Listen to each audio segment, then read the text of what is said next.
지난 주일에 이어서 데살로니가 교회에서 이루어진 사도 바울의 목양에 대하여 말씀을 전하도록 하겠습니다.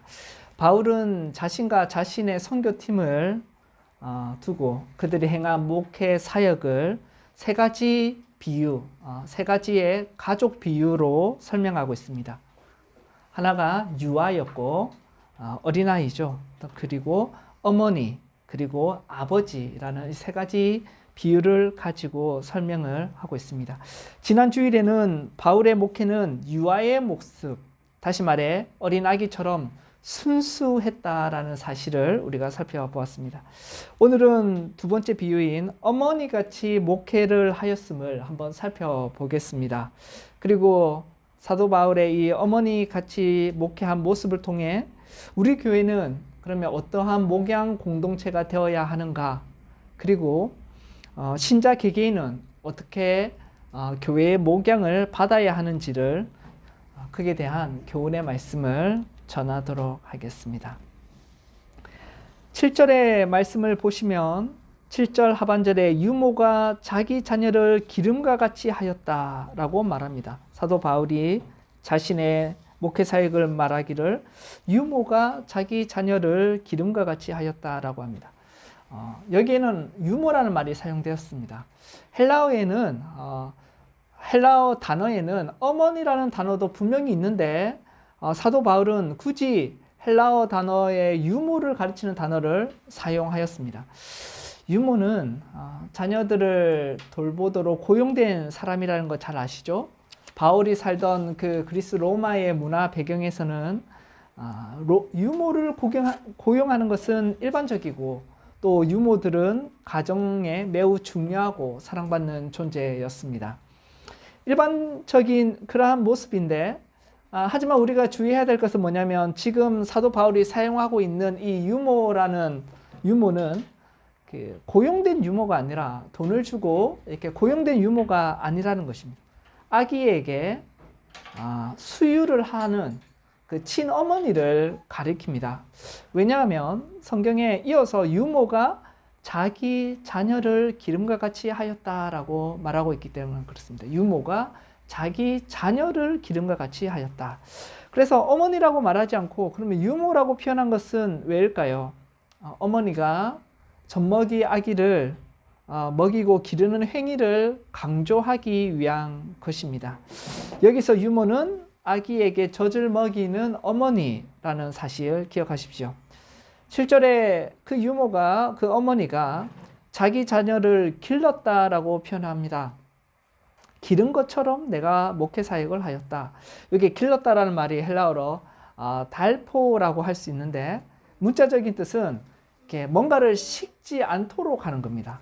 여러분, 무엇인가가 이렇게 식지 않도록 하기 위해서는 어떻게 해야 됩니까? 품에 안는 것이죠. 품에 앉아서 자기의 체온으로 데웁니다.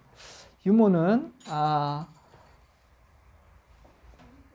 어린 아기를 자기 품에 안고 소중히 여기고 이렇게 위로하는 그런 모습을 기른다라고 번역이 되어 있는 것입니다.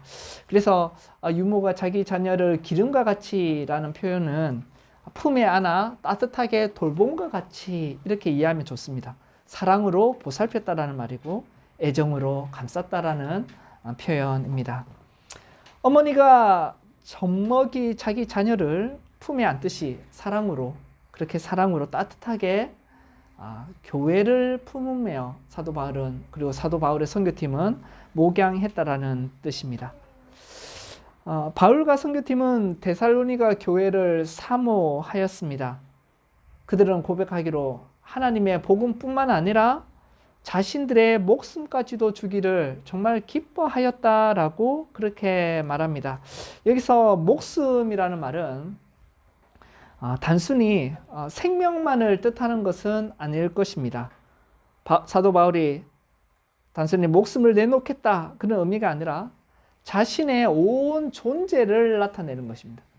그래서 복음만을 전하는 것이 아니라 우리의 온 존재를 너에게 주기를 원한다, 주기를 기뻐했다라는 것이죠. 자신의 존재는 자기의 정서와 자기의 헌신과 그리고 마음과 사랑, 이 모든 것들을 주는 겁니다. 자신의 존재를 내어주는 것. 그것이 목숨을 주기를 기뻐하였다라는 것이죠. 자신의 아이를 여러분 품에 안고 젖을 먹이는 어머니는 자기의 아기를 사모합니다. 너무나도 사랑합니다. 그 아기를 위하여 목숨을 줍니다. 목숨을 준다는 말은 자기 자신의 전체를 헌신한다라는 말이죠. 몸을 주고요. 그 아이에게 자신의 정서를 주고 자기의 시간을 내어줍니다. 이처럼 데살로니가 교회는 하나님뿐만 아니라 하나님으로부터만 사랑받은 것이 아니라 사도와 그리고 사도 바울과 그 선교팀으로부터도 사랑받는 자가 되었음을 8절은 또한 기록하고 있습니다. 바울이 데살로니가 교회를 젖먹이는 어머니처럼 그렇게 사랑하고 품었다라고 했는데 그러한 모습은 구체적으로 어떻게 나타났냐면 바울의 다시 말해서 일하는 목사의 모습으로 나타났습니다. 9절을 제가 한 번 더 읽겠습니다. 형제들아 우리의 수고와 애쓴 것을 너희가 기억하리니 너희 아무에게도 폐를 끼치지 아니하려고 밤낮으로 일하면서 너희에게 하나님의 복음을 전하였노라. 바울은 선교 여행을 하면서 여러 도시에 우리가 익히 잘 알듯이 여러 교회를 개척하였습니다. 도시를 방문하면요, 거기서 숙박도 해야 되고요, 또 음식도 먹어야 되고 생계를 유지할 수 있는 돈이 필요하였습니다. 바울은 다행히도 이렇게 가죽을 다룰 줄 아는 기술을 가지고 있었습니다. 사도행전 18장에 보면 바울이 브리스길라와 아굴라 부부와 함께 천막 만드는 자로서 그렇게 불리웠는데 고대의 천막이라는 것은 보통 가죽으로 만들어졌기 때문에 바울의 기술적인 직업을 이제 가죽 세공인, 가죽 장인으로 보시면 더 정확합니다. 천막만 만든 게 아니라 여러 물품을 가죽으로 만들거나 수선하는 사람이었죠. 신발도 가죽으로 되었을 것이고요. 갑옷이나 여러 가지 부분에서 가죽으로 된 것들을 사람들이 사용하였는데 그것을 만들거나 수선하는 사람이 사도 바울의 직업이었습니다. 바울이 이러한 기술을 가지게 된 것은 학자들이 여러 의견을 가지고 표현하게 되는데 보통은 이렇게 랍비 교육의 일환으로 그 당시에 이제 랍비의 교육 가운데 하나 이렇게 기술을 배웠다, 이렇게 신학교에서 기술을 배웠다, 이제 그런 의견도 있지만 아마도 아버지로부터 어릴 적부터 이렇게 배웠던 것 같습니다. 당시 가죽 기술이라는 것이 크게 두 가지입니다. 자르고 그 다음에 꿰매는 거. 그래서 칼과 송곳, 이것이 이제 필수 도구인데 가죽 세공 기술의 그 수습 기간이 끝나면 전통적으로 그 당시에는 이 도구를 한 벌씩 주었습니다. 그래서 칼과 송곳을 딱 가지고 있는, 이동하기가 참 좋죠. 그걸 가지고 가볍게 들고 온 세상을 다니면서 여행하면서 기회가 될 때마다 그 각 도시에 작업장이 있거든요. 그 가죽 세공 작업장에 가서 일을 했던 것으로 학자들은 봅니다. 바울은 데살로니가에서도 이제 일을 했습니다. 기나긴 노동을 했습니다. 가죽 장인으로서 일하는 것은 여러분 편한 일은 아닙니다. 수입이 절대 좋지도 못했고요. 그리고 좋은 대우를 받았던 것도 아닙니다. 보통 그런 일들을 노예들이 많이 했기 때문에 사도 바울은 약간 이렇게 하층민처럼 이렇게 대우도 받을 수밖에 없었겠죠. 그럼에도 불구하고 바울은 밤낮으로 일을 했습니다. 왜냐하면 아무에게도 폐를 끼치지 않기 위해서 그랬던 것이죠. 개척된 지 얼마 안 되는 그 데살로니가 교회 그 개종자들에게 금전적인 부담을 주기를 원치 않았습니다. 그래서 밤낮으로 일을 했습니다. 바울은 분명히 사도로서 재정적인 지원을 받을 권리는 있었습니다. 하지만 어떤 도시에서 교회를 개척할 때는 이 권리를 사용하지 않습니다.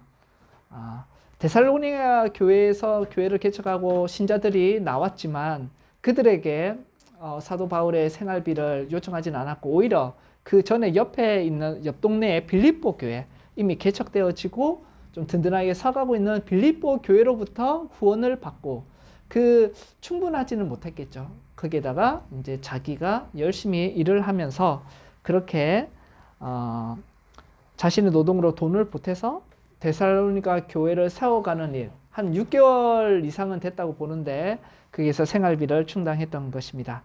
물론 사도 바울은 지금은 데살로니가 교회, 그러니까 작은 교회에게 이렇게 재정적인 부담을 주지는 않았지만 사도 바울이 떠나고 또 교회가 든든히 서갈 때 그들의 교인들에게 하나님 나라를 위하여 또 재정적인 헌신을 하도록 분명히 기대했습니다.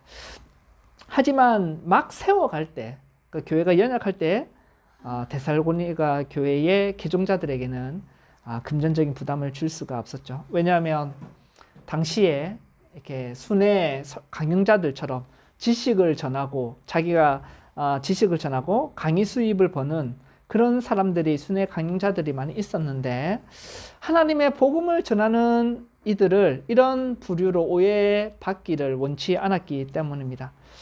사람들이 사도 바울의 선교팀을 향해 이 사람들도 결국 복음이라는 지식을 팔고 돈을 버는 사람이구나라는 생각을 갖지를 않기를 원했기 때문에 밤낮으로 열심히 일을 했습니다. 이처럼 바울은 젖을 먹이는 어머니의 사랑으로, 어머니의 사랑의 모습으로 교회를 목양했던 것입니다. 적용과 결론 부분을 한번 우리가 이 시간에 나누어 보겠습니다. 오늘 말씀을 한번 적용해 봅시다.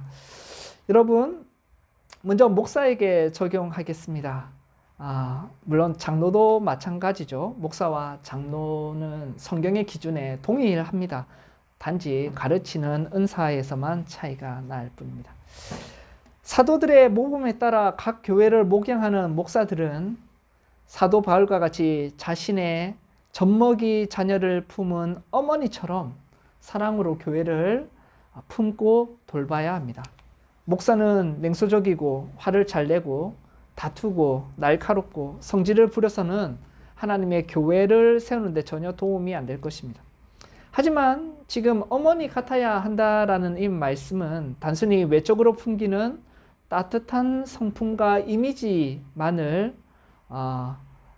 드러내는 것이 아니라 그것을 넘어서는 것이죠.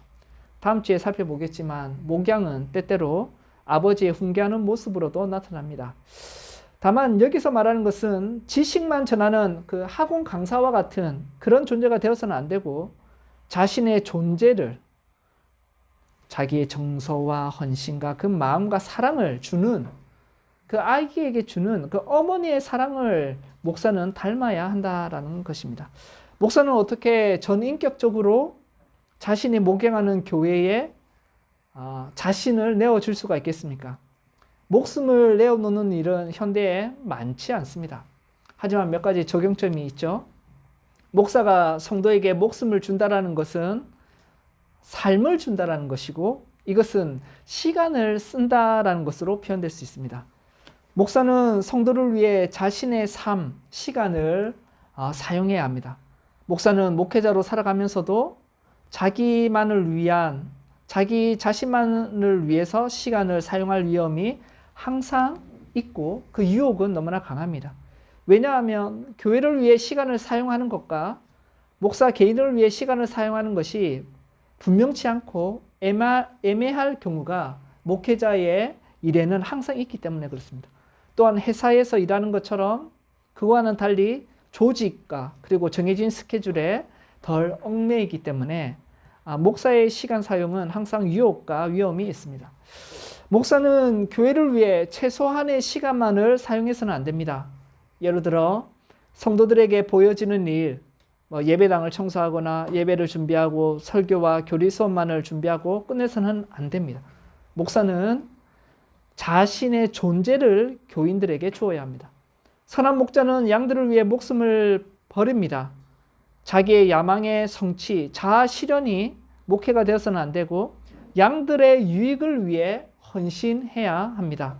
그들이 그리스도의 장성한 분량까지 자라도록 자신의 시간을 최대한 사용해야 합니다. 시간을 사용하는 일에는 구체적으로 두 가지 들 수 있겠습니다. 신방과 기도입니다. 목사는 먼저 신방을 하면서 성도들의 형편을 살펴보아야 합니다. 어머니는 젖먹이 자기의 자녀를 항상 살피죠. 울음소리에 민감하고 먹는 것과 그리고 아이의 대소변과 그리고 피부와 이 모든 것들을 세밀하게 살핍니다. 목사는 신방을 통해 살펴야 합니다. 한 번은 어떤 신실한 전도사님과 식사 교제를 하다가 이런 얘기를 들었습니다. 자신은 사모하는 것이 있는데 하나님께서 자기의 그 영안을 열리게 해주시면 정말 좋겠다라는 그 소박하다기보다는 정말 순수하게 그것을 사모하였습니다. 영안이 열리기를 원합니다. 그래서 이제 물어봤죠. 그 영안이 열린다는 게 어떤 의미입니까? 라고 할 때 말 그대로 딱 성도들을 보기만 해도 어떤 사람의 영적인 상태를 꿰뚫어 보고 성경을 읽는지 기도 생활을 하는지 그 사람이 어떤 죄를 짓고 있는지를 딱 알 수 있어서 이렇게 목양을 잘 할 수 있으면 좋겠다라는 좋은 마음에서 그런 고백을 하였습니다. 근데 글쎄요, 대부분의 목사에게 그런 영안이 열리는 일은 없을 것 같다고 말했습니다. 대신에 하나님은 목사와 장로의 신방을 통해서 신자들의 영적인 상태를 보게 하시는 것이죠. 신방을 통해 양떼들의 영적인 상태를 보게 하십니다. 어떤 고민과 어떤 신앙생활을 어떻게 하는지, 어떤 죄 가운데 있는지 그런 것들은 신방을 통해 알 수 있고 하나님의 말씀으로 권면을 합니다. 그래서 신방을 하는 것이죠. 신방을 하는 일은 괴롭기도 합니다. 번거롭고 힘듭니다. 신방보다는 책상에서 시간을 보내고 싶은 유혹이 목사에게 항상 있습니다. 하지만 이런 방해물을 이겨내고 교인들에게 자신의 시간을 내주어야 합니다. 부지런히 양떼의 상태를 살펴야 합니다.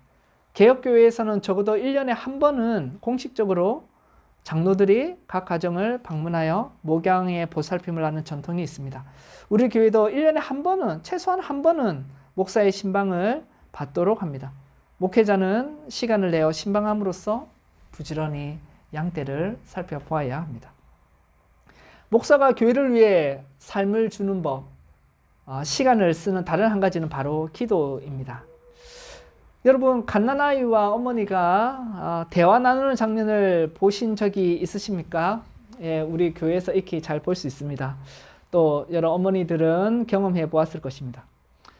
아이가 숨만 쉬어도 말을 하는 것은 아니에요. 옹알이도 아닌 것 같습니다. 그냥 숨만 쉽니다. 거칠게 숨만 쉬어도 어머니는 그 아이를 대신하여서 말을 해줍니다. 그랬죠 하면서 대화를 하는 것이죠. 그랬구나, 배가 고팠구나, 기분이 좋구나, 너무 덥구나 하면서 아이가 숨만 쉬고 입만 조금 움직여도 그렇게 대화를 합니다. 불완전한 말을 완전하게 만들어서 대신해 주는 것이죠. 어머니가 어린 아이의 입이 되어 줍니다. 그건 사랑으로 가능한 것이죠. 여러분, 목사가 성도를 위해 기도하는 것도 이와 같습니다. 장로교가 보편적으로 받아들이는 웨스트민스터 교회 정치에 보면 목사의 직무를 설명할 때 너무나도 아름다운 비유를 사용합니다. 목사는 양무리의 입이 되어 양무리를 위해 그리고 양무리와 함께 하나님께 기도해야 한다. 목사는 양무리의 입이 되어야 한다라고 그렇게 아름다운 비유를 사용합니다. 어머니는 젖먹이 아이의 입이 되어 줍니다. 이처럼 목사는 양무리의 입이 되어야 합니다.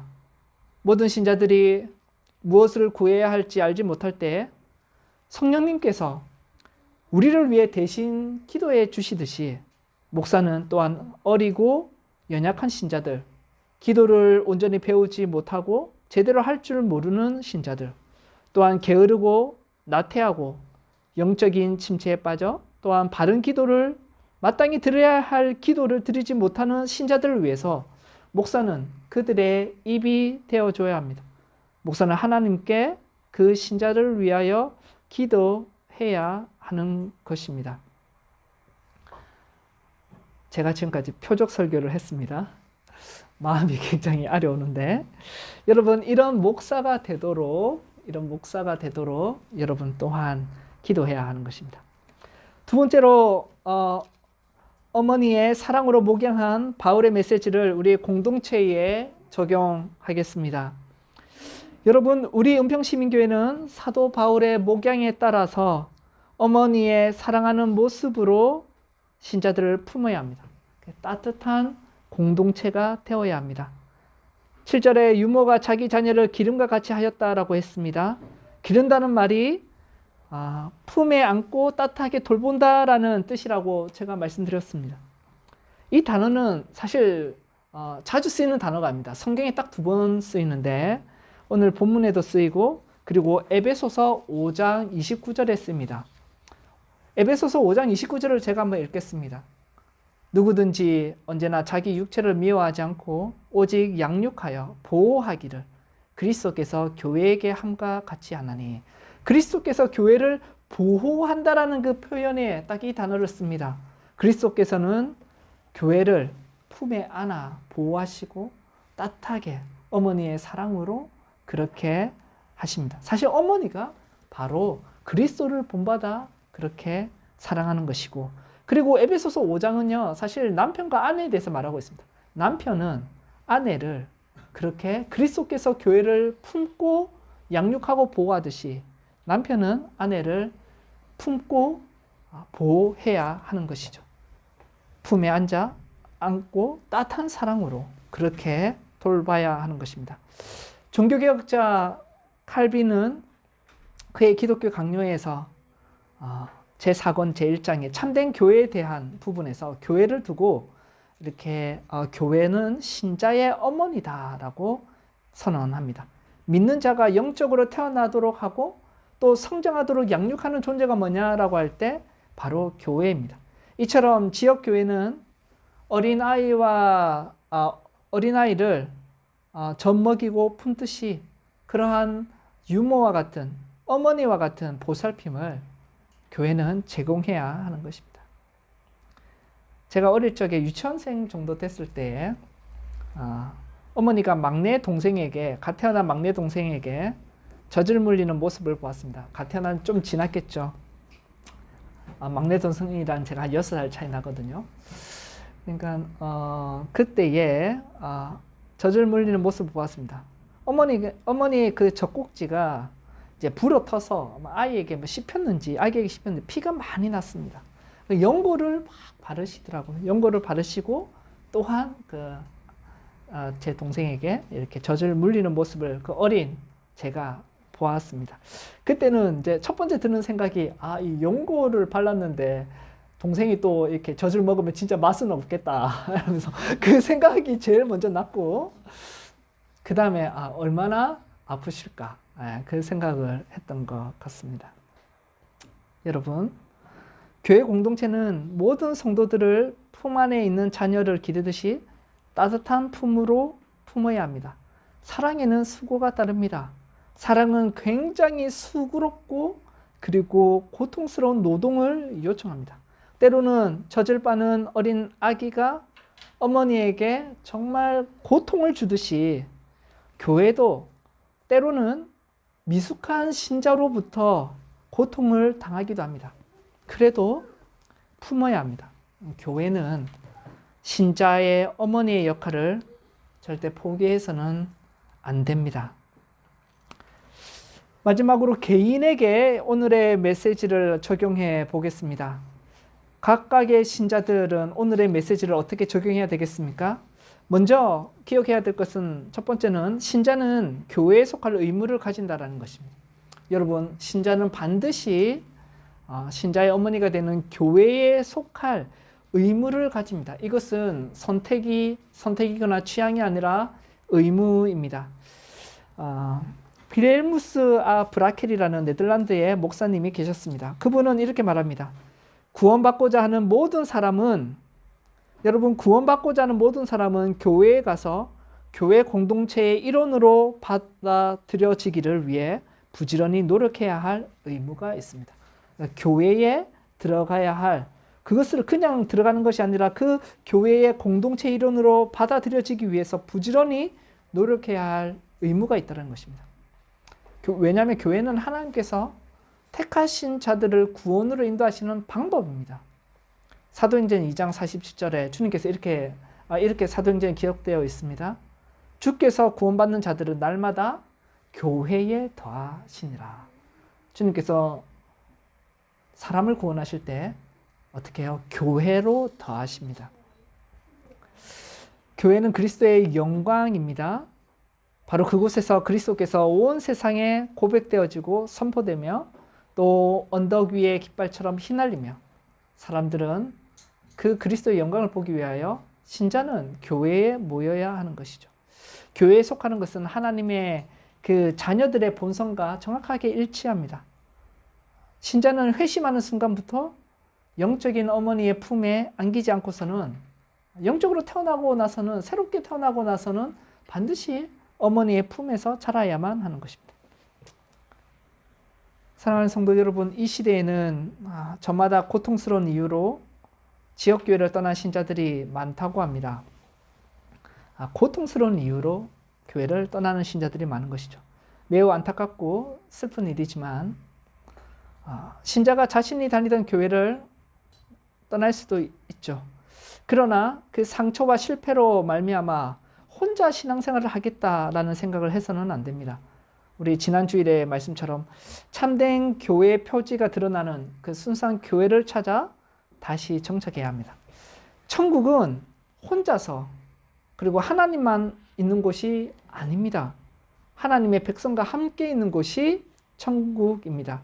그렇기 때문에 이 땅에서도 가시적인 교회에 들어가야만 합니다.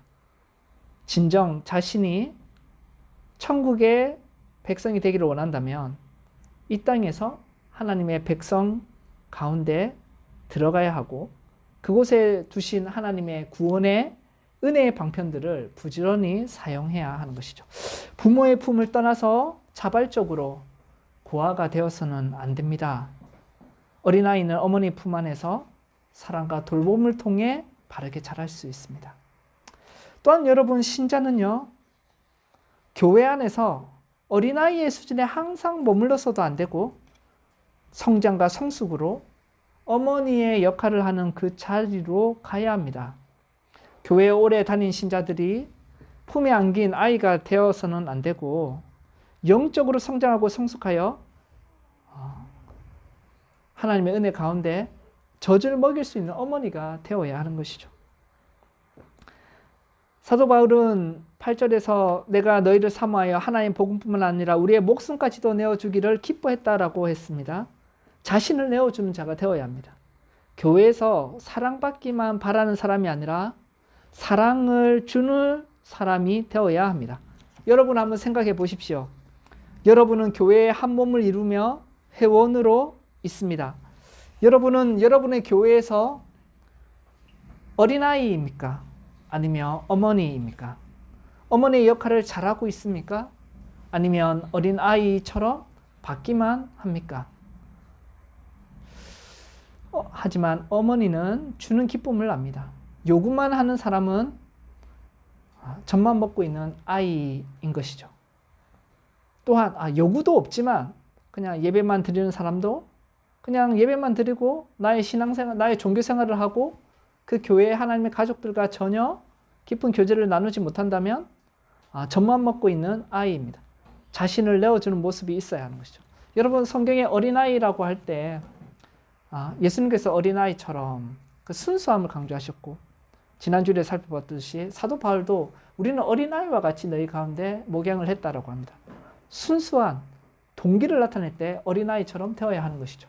하지만 신앙의 수준을 나타낼 때는 어린아이처럼 되어서는 안 됩니다. 어린아이와 같은 순수한 동기를 갖는 것은 중요하지만 영적으로 성장하고 그리고 자라가야 해서 또 다른 사람들을 품을 수 있는 어머니가 되어야 합니다. 결론적으로 여러분, 은평시민교회 목사와 공동체 개개인은 사도 바울의 목양을 본받아 젖먹이를 품에 안아 보호하는 어머니의 사랑을 가집시다. 하나님께서 이런 교회가 되도록 은혜를 주시기를 기도합시다.